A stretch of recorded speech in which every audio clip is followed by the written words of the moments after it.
In today's world, how you choose to have your writing show up on screen may say as much about you as what you choose to wear to an important meeting. On today's show, how to enhance your writing through practical typography. This is Coaching for Leaders, episode 145. Produced by Innovate Learning, maximizing human potential. Greetings to you from Orange County, California. This is Coaching for Leaders, and I'm your host, Dave Stachowiak. This is a weekly coaching show to help us all be better leaders through improved communication, human relations, and personal leadership. And I'm so glad that you have tuned in for another episode, because today I have a guest with us that is going to help us look through the lens of improved communication, one of the topics we hit on a lot on this show. But one of the things that we haven't talked about much on the show in the past is the written word. And in particular, what are things that we can do in our writing and how we're formatting and structuring our writing in order to be as effective as possible of getting our message across and it resonating with others, and also not putting up unintentional barriers in our writing. And this is something that I see a lot, that many people who are otherwise talented in many other areas put up many barriers in their writing and how they utilize the tools available to them. And that's why I'm really excited to have Matthew Butterick on the show today. Matthew is the author of the book Practical Typography. It is a free resource that's available on the web, and he'll tell us more about the resource. But he is an expert in typography and is someone that I have come across in the last year, and the book has been tremendously helpful to me to improve my writing and how I get my message across. So Matthew, I am so glad to have you. Welcome to Coaching for Leaders. Thank you, Dave. Thank you for having me. But let me ask you a question first, because in your introduction you said on your show you don't talk a lot about written communication. What kind of communication do you usually talk about? You know, it's interesting you ask that, because a lot of the time it's the interpersonal communication. It's the presentation. It's the one-on-one type communication. I guess I've talked a little bit about email before, and we've talked a little bit about things like PowerPoint. But when I think about writing and just getting the written word out there, you know, we all do that a lot, and yet we don't really talk about it that much. And a lot of us don't have good tools for how to do it effectively. Well, it's interesting. One of the interesting things for me is that this book actually came out of an earlier project called Typography for Lawyers, because I'm also a lawyer. And it kind of what it all originally set me thinking about this was going to court and seeing how awful all of the written product created by lawyers, all these documents were so terrible. And I said to myself, are there rules or laws that force lawyers to make everything so ugly? And so, I started to research and find out, of course, there aren't any rules like that. It's just, that's how people do it. But lawyers, as a group of people, just as a parallel, that's a group of people who take their verbal communication very seriously, right? If you see a lawyer showing up to court, he or she is not going to show up in his sweatpants and a tank top and flip-flops, even though there's no rule of court that says that you have to wear a suit, right? But lawyers will wear suits because they understand that it's important to. So I think that it's interesting that folks tend to have an intuitive notion that nonverbal communication is important. When we're standing in front of someone, we appreciate that, and it's really no different on the printed page. And when I'm talking about typography, typography is just the visual component of the written word, right? It's everything beyond just the plain text. The text is what comes out of your fingers when you're typing, and then the typography is everything else you add to it, all the decisions about font and margins and line spacing. And again, people may say, oh well, that stuff doesn't really matter, but I kind of I like to make the case to people that when you say it doesn't matter, it's kind of like saying it doesn't matter how you come across, in person. If you're trying to make a point to someone, if you're looking down at your shoes and kind of saying well, this, that, and other thing, it's going to make a bad impression. And just it's the same way on the printed page.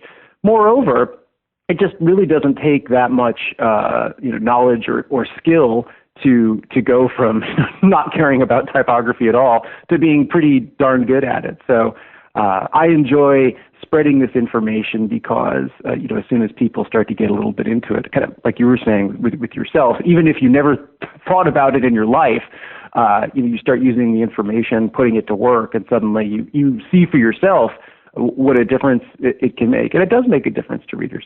That's one of the reasons I love this book so much, is because the books that are kind of traditionally out there on this type of thing are generally not very accessible for a broad audience. They're style guides, and they're the kinds of things that people read if they're getting master's degrees and doing doctoral dissertations.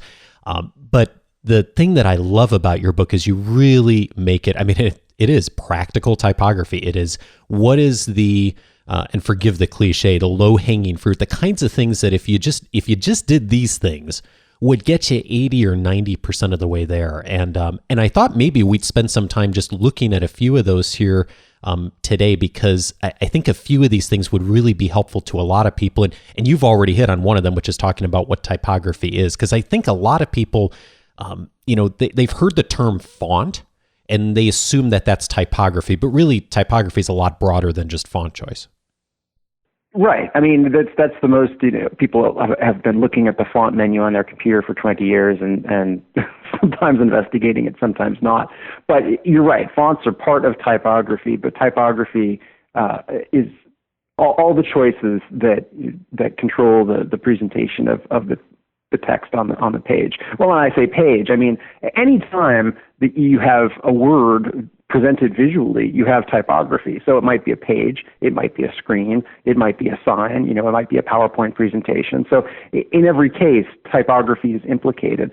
And one of the things I do on my website is talk about how the considerations, not only what are the basic guidelines for good typography, but how the considerations differ if you're making, say, a PDF versus a PowerPoint presentation versus a website. It's not really, and I'm never about sometimes there are hard and fast rules. Very rarely, though. I mean, in general, I like to tell people, look, here's a reasonable guideline for you to experiment with, and do it yourself. I mean, I don't set myself out as the typography police. I just want people to use this information to, frankly, make themselves, happy, to look at their documents and say, oh yeah, that's really a lot better. I mean, some of the best fan mail I get is from people with their resumes, because resumes are actually complicated documents to work with, and when people can realize, oh, I can just apply this information, and suddenly it looks a lot better. It's gives them more confidence. Well, that's great. Well, let's look at one of these more common ones that a lot of us have seen as selections on our Microsoft Word interface or whatever word processor we use, which is font selection. And I know one of the things that you encourage people to do is to kind of look beyond some of the default system fonts. And in particular, you call out Arial and Times New Roman, which are probably the two most commonly used. And you say you want to try to probably avoid some of those more common system fonts. What's the reason for that, and why are those fonts that we should look at avoiding? Well, I should before I answer your question, I should announce my slight bias to your audience, which is that my very first job, I have a design degree from college, and my first job coming out of college was working as a digital typeface designer, and which is work that I did for a while and continue to do. So for me, I love typefaces and fonts. I design them, I make new ones, I revive old ones. So to me, it's like they're a very powerful and effective way to add a lot of value on the page. So that's my bias. But let's come over here to this, this whole pile of fonts that you get with something like Microsoft Office. What's the problem with them? It's not that they're bad fonts necessarily, but there's two issues. One is that a lot of these fonts are really, really overused. Something like Arial. Arial, for instance, is been the default font in Windows for something like 22 years, right? So it's hard, and I have seen, companies with websites where they have, slogans like, we're a such and such firm like no other, and then they set it in Arial. And I'm kind of thinking to myself, that's not really the font you want to use if you're trying to communicate how different you are, because people have been seeing it for 22 years on every sort of terrible document there is. So there's this set of fonts that I kind of consider the fonts of just total default last resort. It's the font that says, I didn't pick a font. And that's a font like Arial or Times New Roman. And sometimes people think, oh my God, what is he saying? I shouldn't use Times New Roman? It's like, look, if you really want to use Times New Roman or Arial, I can't come to your house and pry it from your hands. I just want you to notice, though, that there are other fonts in the menu, and some of them you might like better. And not only are there other fonts in that menu, there's a whole world of fonts that are not on your computer, which I call professional fonts. And, I call them professional fonts. They're not that expensive. But, and those are what you see in the books and newspapers and magazines you read every day. So it's like if you like, say, to read the New Yorker and you think it has wonderful typography, you can get the font that the New Yorker uses and you can use it in your own documents. But, it's not something that comes with Microsoft Word. So I just, like people to see, hey, it's such a, again, of all the things that you spend money on in your office, a nice typeface family is a pretty affordable luxury, and it lasts forever pretty much. Yeah, and I should mention too that I've purchased both of the fonts that you have designed, Concourse and Equity, and I know you've designed others in the past as well, and I've been using them for almost a year now. And people have definitely noticed, people who know nothing about typography have said, oh, that document looks really good. What did you do? And the reality is I didn't do very much differently, except I didn't use the standard font. And I think that's part of the challenge that people have is, we kind of we use the default a lot, but we don't necessarily know what to use instead. So I'm wondering if you could maybe give us some guidance on, for those people who wouldn't necessarily go out and get a professional font, what are just something we could do that would get beyond using the default? Right. Well, I realize that, even though I am, like I say, I try to be a transparently biased advocate for professional fonts. I recognize there's plenty of situations where people have to stick with the fonts that are on their machine, either because for practical reasons or because their workplace demands it. On the website, the Practical Typography website, I've taken all the system fonts that ship with Microsoft Windows and Office and the Mac, and I've kind of ranked them from what I call the A list, the generally tolerable ones, to the much larger F list, the ones that I consider fatal to your credibility if you use them. So, but some of the fonts that are on the A list on Windows, like Century Schoolbook, that's a perfectly nice face. It's right there. You can use it. It's nothing wrong with that. Garamond, Gill Sans, Gaudi Old Style, Baskerville, Franklin Gothic. So there are some nice faces, and these aren't faces that are like even professional typographers would say, oh yeah, those are nice faces. So nothing wrong with those. And they're versatile. They can be used in a lot of different contexts without looking ridiculous. One of the strange things to me about, say, just the Microsoft Office software, which we have to talk about because it's the thing that everyone has, and so it has a sort of outsized influence on our visual culture. But they just pack it full of the most ridiculous fonts. I just can't believe some of the stuff. Like, why do we need all these kind of crazy script fonts? Are people actually doing spreadsheets with those? So I don't understand. But I'm never going to ask Microsoft why that's so. In fact, the very first typeface I ever made ships with Microsoft Office now, and I helped design it. It's called Berlin Sans. Oh, cool. And I see it everywhere as a result. I ride around Los Angeles and I see it on, signage, and usually it's like, beer, 6-pack on sale for $3.99. So again, some of these fonts you don't want to put in your document if you want to look like, professional and with it. Yeah, and it really is. Office in particular just has so many different options, and that's one of the reasons I really like that you've kind of ranked them in the book online, is that you give people some guidance on what to do with that. So that's awesome. Let me ask you too, related to font is point size, and so that's the other thing that I think people see a lot, and they figure, okay, either I need to leave this at whatever it defaults to, or I should do something with this.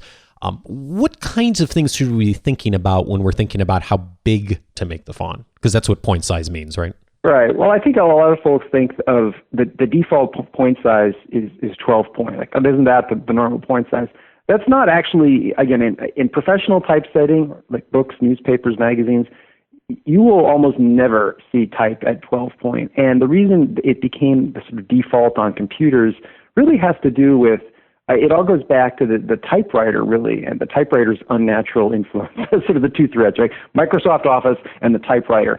And we created a lot of typographic idioms because of the mechanical limitations of the typewriter. And even though the typewriter hasn't been with us for whatever, going on close to 30 years, these habits are so ingrained. So kind of at the dawn of the computer age, people were so used to using 12-point type on typewriters that it kind of carried over. But in practice, most of the type you're going to see out in the world is between 10 and 10, 11, 11 and a half point. It's usually under 12 point. So I say 10 to 12 point as a range, but I really encourage people not to go all the way to 12 point.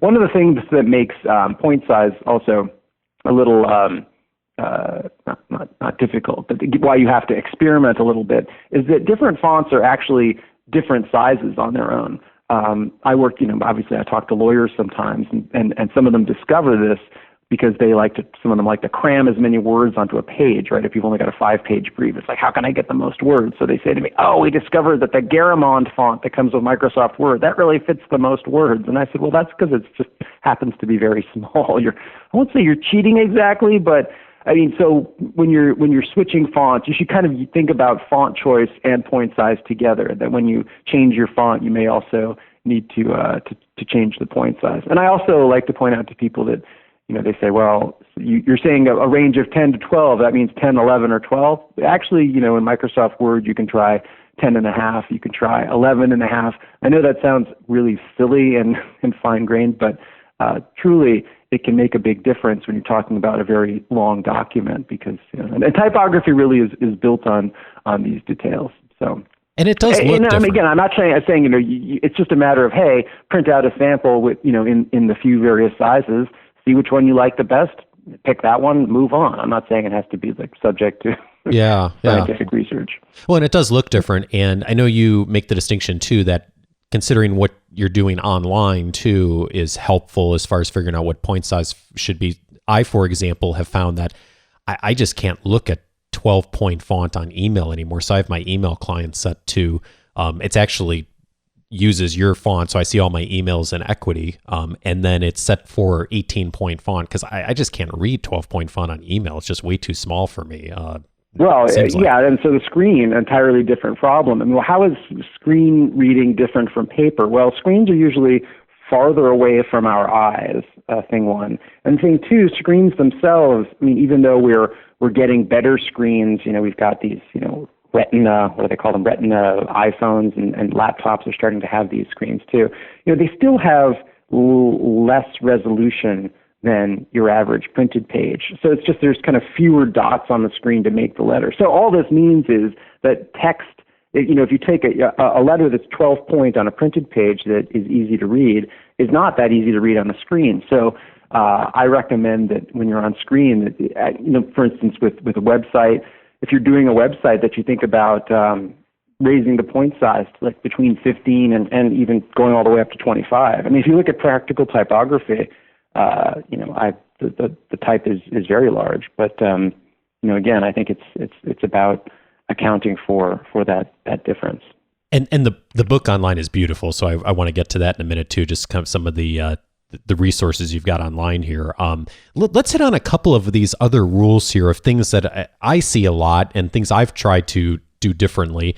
One of them that I know I've been guilty of in the past, Matthew, and my wife Bonnie's really coached me on this over the years, is avoiding exclamation points. And you make a case in the book of how exclamation points are often overused. What's the reason for avoiding it, and what's a good kind of standard for us to look for as far as that? Well, I have to first say that though I'm stepping a little bit out of my jurisdiction. It's sort of a sneaky thing I did in my book because whether you use a particular, form of emphasis in your writing is really a question of style and usage. And which I should say, since one of my favorite books out there is called Garner's Modern American Usage by this gentleman named Bryan Garner.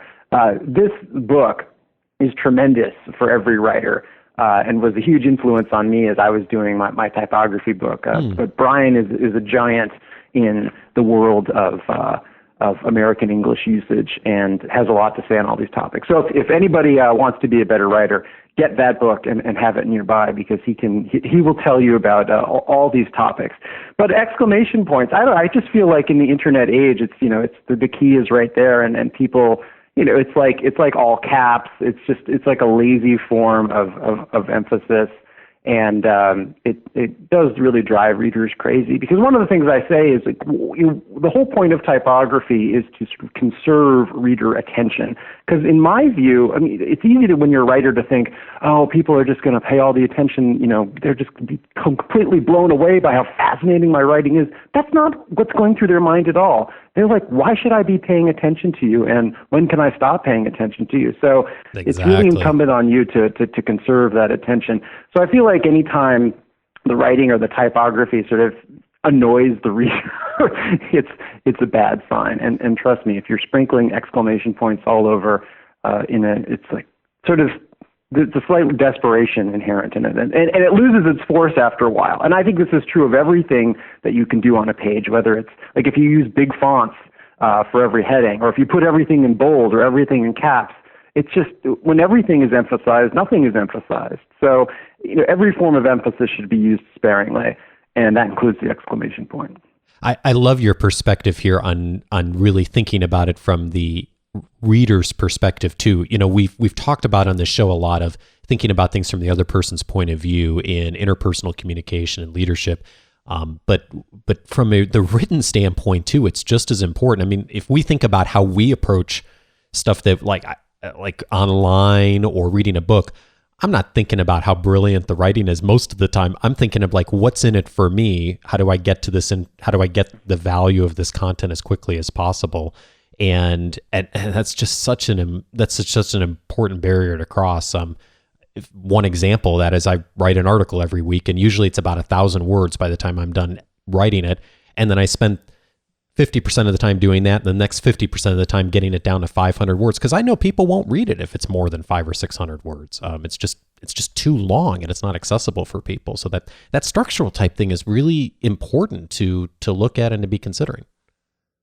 Yes, absolutely. So I'm a big fan of. You talk about you started out by saying that this book is accessible. I think part of the reason it's accessible is because it's short, and I spend a lot of time thinking about how can I make this shorter, because maybe my appetite for a typography book might run to 400 or 500 pages, but that's not true of everybody else. So, Butterick, you really gotta boil this down. So. But it's a fun, to me, making things shorter is really one of my great pleasures as a writer. And I think that there's a lot of writers out there who would disagree. For them, it's like, I would just love to take up all the space I want. That's terrible. I pretty much wish every book that I bought were shorter.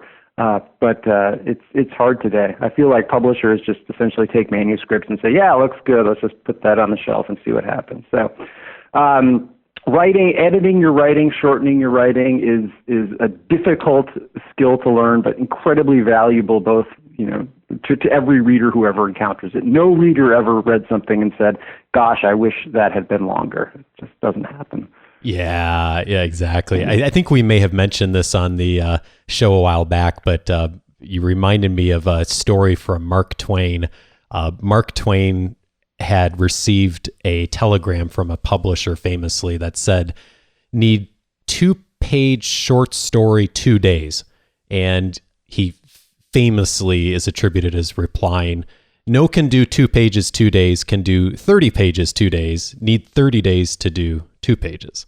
Right. And it's like, there's an art to really making things concise and accessible to people, and I love that that's a focus for you, and it really shows in the book too. So let's look at one of these other ones.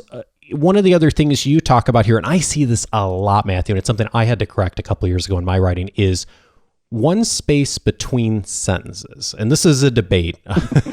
I've seen this online a bunch. Well, no, it's not a debate. It's one of those internet debates. So I should say it's a real world debate. I'm not going to. No, I'm with you. The jury is the decision has definitely been made of the people who matter on this, but there's still a lot of people who put two spaces after a period. So maybe give us a little background on that, and then why is that not the best choice these days? Well, I don't. This is funny because this is the one issue that people have argued with me the most about, and I've gotten to the point where I've said, look, if you really feel that strongly about it, just keep doing the two spaces, and just how about this? You just follow the rest of my advice to the letter. I'll let you do the two spaces, but because it's never the two space thing is a holdover from the past. If you pick up any book or newspaper or magazine today, how many spaces are between sentences? One. And folks have all these kind of crazy justifications for why they're doing two spaces between sentences, because that's what I learned in high school, or that's what I read on the internet, or I just think it looks better. These are all bad justifications because it doesn't matter. It's not part of how professional typesetting is done. So I'm just here to tell people the rule.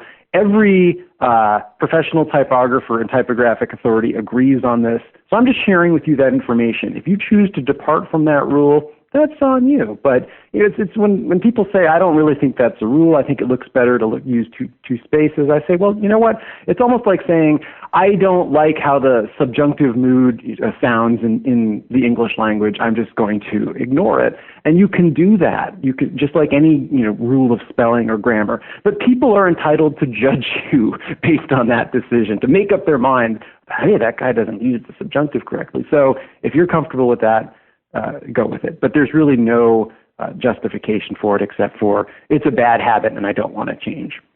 Yeah, and that was where I was with this, and finally the evidence overwhelmed me about 2 or 3 years ago, because I had read some things online. I'm like, okay, the world has definitely decided that the correct way to do this is one space after a period. And I learned, like a lot of people did, two spaces after a period when I was in high school and took typing class, and it just looks so much more professional. And when I get documents from people now with two spaces behind the period, I can't help it, Matthew, but I go through and I start, especially if it's something I'm working on with them, I'll go through and I'll start removing the spaces. It's maybe there's some obsessive compulsive there, but well, I announce that I like to take people on, not in the sense of fight with them because it's like you're going to lose, but I just like people to overcome their resistance to typography. I mean, I understand that this material is new to a lot of people, but you're not going to learn it if you go in essentially insisting that everything you already know is right because it's in your head. I mean, what kind of attitude is that? So, we're entering the realm of typography. You need to sort of suspend your bad habits for a minute, go in with an open mind, whether it's, one space after sentences, whether it's point size and this and that. I like the muscle memory excuse a lot. Like I learned to type in high school and I can't, it's just ingrained in my thumb. I can't do it. The funny thing is that when people went from the typewriter to the computer, they had to learn again how to use the carriage return key, right? Because on a typewriter, you have to hit that carriage return at the end of every line. Whereas on the computer, you only hit it at the end of every paragraph. So somehow, everybody figured that one out well enough. But the two spaces they can't let go of. So to all of them, I say, come on, people, you're full of it. Well, and just to reinforce what you've said there, when I remember clearly when I made the switch, I was working on my doctoral dissertation, and my editor finally said, you don't have to do this, but it's style-wise, at least you need to do it for this document. And it took about 2 to 3 days. It took me about 2 to 3 days before I got in the habit of doing it. And really, it was only painful for the first day or so. Even after day one, I found that I was able to make that switch pretty quickly. And as soon as I did it, my writing looked better. I don't know how else to describe it other than that. It just seemed like it worked. So I would certainly encourage that for people who are looking for one thing they can do that will immediately help to make things visually just look even more professional. Well, it's funny you mention that because I sometimes get asked if that's like the most important issue for me, this one space after sentences, and I said, no, not at all. This is just the issue that people like to argue about the most. To me, this is completely simple. Of course, you use one space. If I had a magic wand to fix one bad typography habit, it would definitely be the overuse of capital letters. This is huge with lawyers, and I feel like lawyers have infected the rest of the population, but just people will bang on the keyboard, bang out those capital letters, whole paragraphs in capital letters. It's awful. It looks awful. It's hard to read. That's the crazy thing. It's harder to read than upper and lowercase. So you have this sort of self-defeating aspect where you're using capital letters because you want people to understand, really understand that this is important and read it. Yet you're making it harder to read. So, in fact, people are less likely to read it. So, for me, caps look great if it's one line or less, but, do not capitalize whole sentences or, God forbid, whole paragraphs. Got it. So one line or less. And when's the time to do that? If it's like a heading or if we're just trying to emphasize something, or are there times to not use caps at all?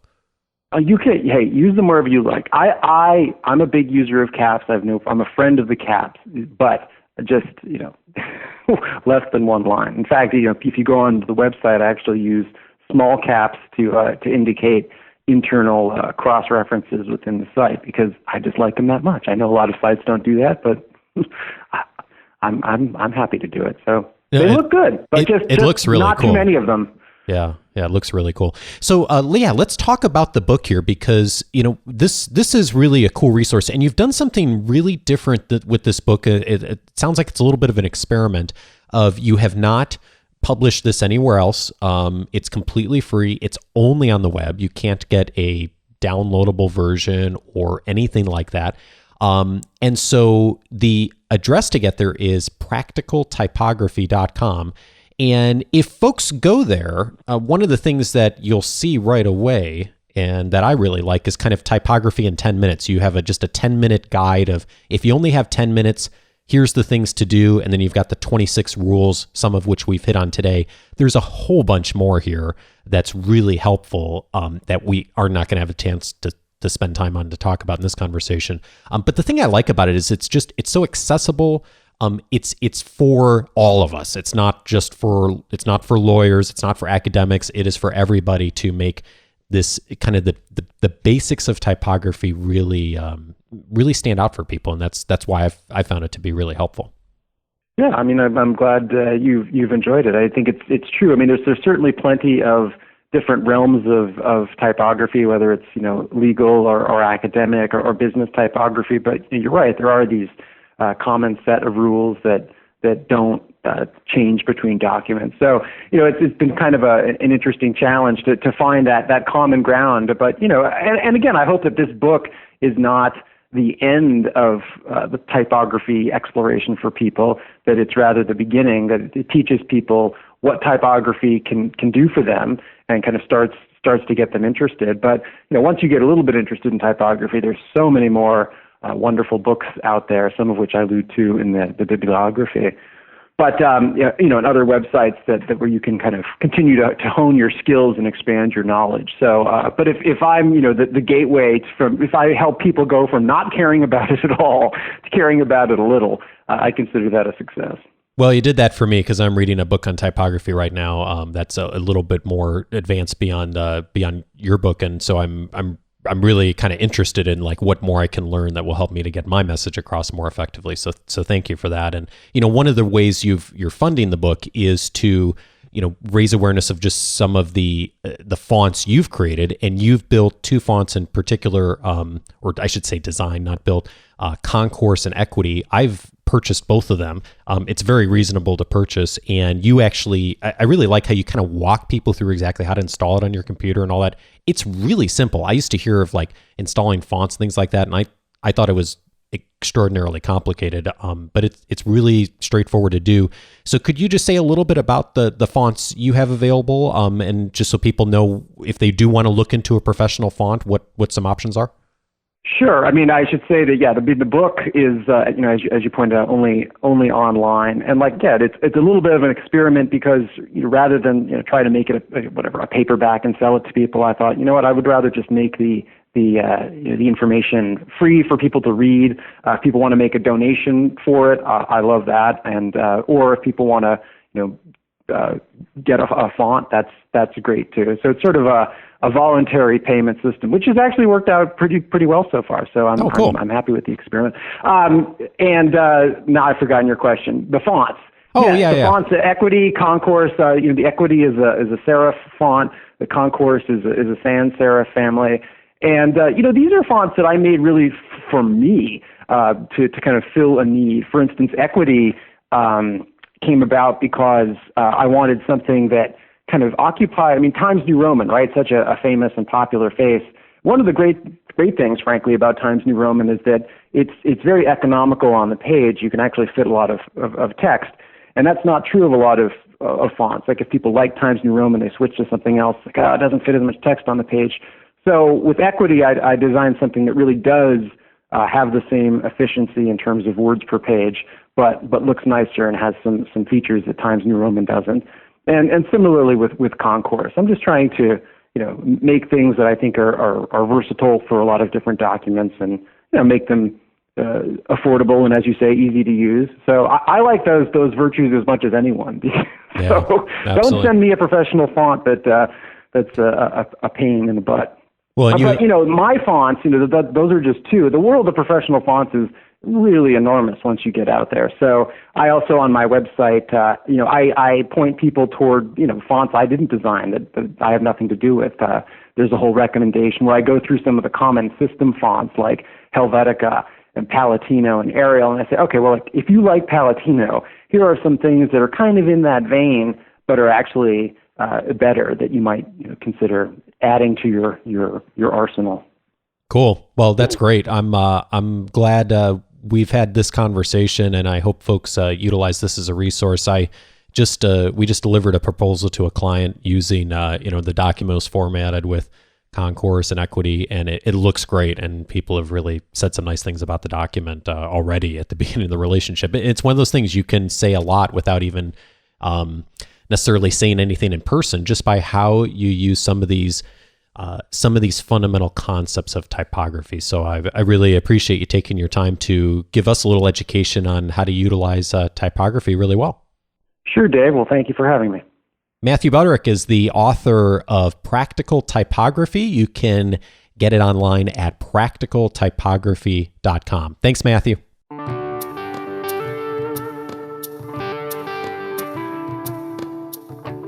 A big thanks again to Matthew Butterick for joining me on the show today.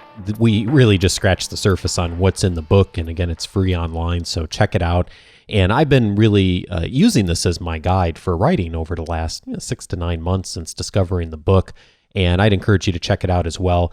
And then if you check it out, or maybe you just are thinking from this conversation of something you would change to make your writing more effective, I would love to know what that is. So my question for all of us this week is, what's one change you will make to your writing?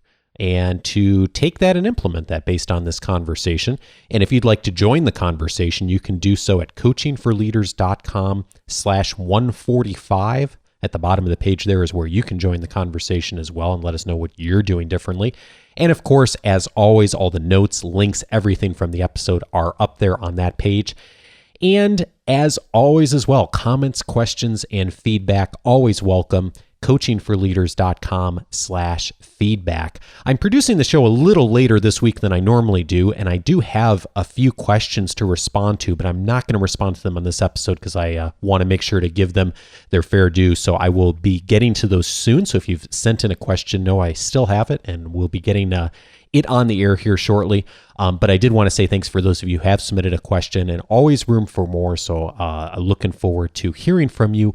As always, I just love hearing from our community members, and thanks to everyone who's reached out in the last week. It's always wonderful to hear what you're doing with the information from the show, and also it's always great to hear suggestions on things that you want to hear on the show or hear me do differently it is wonderful to get that kind of feedback. So thank you for all of you who've done that, and of course, for those who will do that in the future. And a big thank you as well to the folks who hopped on this week and subscribed to the weekly update, and that is Michael Oliver, Hennig Husum, Gerente Soljid, I hope I said that right, Gerente, Shauna Bellevue, Mark Schroeder, Robin Green, Michelle Singh, Gretchen Horn, Derek Green, Marcus Lurchin, Tanya Veras, Takait Mamudu, Takait, I hope I said that right, Ruben Rios, and A. Toe. Thank you so much to all of you for subscribing to the weekly update. Each week on Wednesdays, I send out the show notes for every episode with all the links, everything that's online, and in addition, an article each week that will help you in becoming more effective in your leadership through human relations, communication, and your own personal leadership. So if that's something that's of value to you, hop on to coachingforleaders.com/subscribe. And as a special bonus, you'll get the 10 leadership books that will help you get better results from others, or at least the list of them. You actually won't get the 10 books, but more importantly, the list of them, which books to read that I think if you just tackled one of those books this year will help you to really get the perspective that will help you to be more effective as a leader, including 2 of the books on that list that I really rely on weekly. So again, if you are interested in that, coachingforleaders.com/subscribe, and I'd love to have you as part of the weekly updates as well and joining us on our community online. Also this week, a huge thank you to Vicki Hogan, who's been listening to the show for a while and has talked to me over email many times. Vicki, thank you so much for the kind review, the written review you left on iTunes. And I also appreciate all the connections and notes on LinkedIn. It's great to have you as part of our community. Thank you, Vicki. And if you also have benefited from this show and feel like you are at the point where you can leave a written review that captures the show well on iTunes or Stitcher, I'd be so grateful for that. The best way to do that is to go to coachingforleaders.com/iTunes or coachingforleaders.com/Stitcher if you use either of those services. And thank you in advance.